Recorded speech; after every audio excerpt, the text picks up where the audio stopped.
What's the answer? Thank you. You're very kind. Hair, makeup, great lighting, photo retouching. Those are my secrets. Any secrets? What are the great beauty secrets for continuing to look like this? Well, it shouldn't be allowed. It should be illegal. I think beauty comes from the inside. And people that look like you always say that. It doesn't help me. No one looks at me and says, God, you're a beautiful guy on the inside, Piers. Oh, yes, they do. No, they don't. Yes, they do. The joy that you have from what you do, it shines through, and it's very attractive. But you also have, you have to be able to work at the beauty on the outside, presumably. I mean, when you're like 20, the supermodel is one thing. When you get, I interviewed Cindy Crawford recently, who I know you know well and work with. It was fantastic.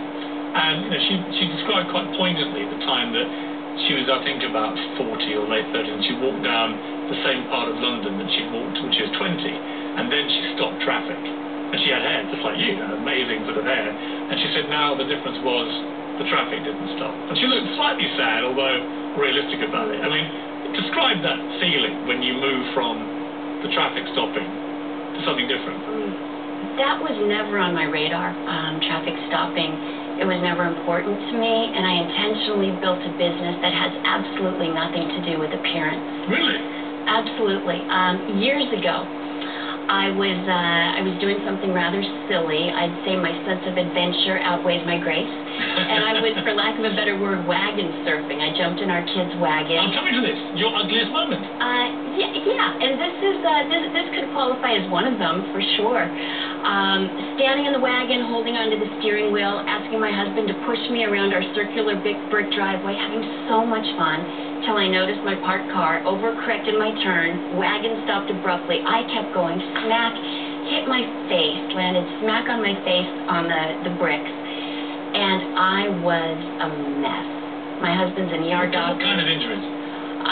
Smashed up face, nose, smashed teeth, ripped shoulder, mouth, lips, eyes. I was unrecognizable. Our daughter Lily was 2 at the time, and when she saw me, she burst into tears. She thought I was a monster. Our son Eric was just about to celebrate his 7th birthday. He thought it was fantastic. I could scare his friends. I had a girlfriend who just took the liberty, she took it upon herself to put paper on the mirror so I wouldn't scare myself. But it was such a wonderful time in so many ways. I'm very fortunate that I healed. My husband was afraid that, as well as being a commercial fisherman, he's an ER doctor. And he's usually so calm. And to see him have that look of panic, but he said a blow to the head like that could have been fatal. But I just have a small scar on my nose and makeup. What did you learn? Because you went from being, in an instant, one of the most beautiful women in the world to somebody with their face smashed in was a totally different dynamic when you look in a mirror. What did you go through emotionally? What did you learn about that? I thought, the minute it happened, I thought, okay, this is going to be an adventure. I had no idea what the outcome was going to be. But during that time, our business had the largest growth that it's ever experienced. And for the first time, no one could say that it had anything to do with my looks because I was a complete mess. So ugly self. So it was a gift. Absolutely. It was great. It was great for business. Obviously, you rest your family there.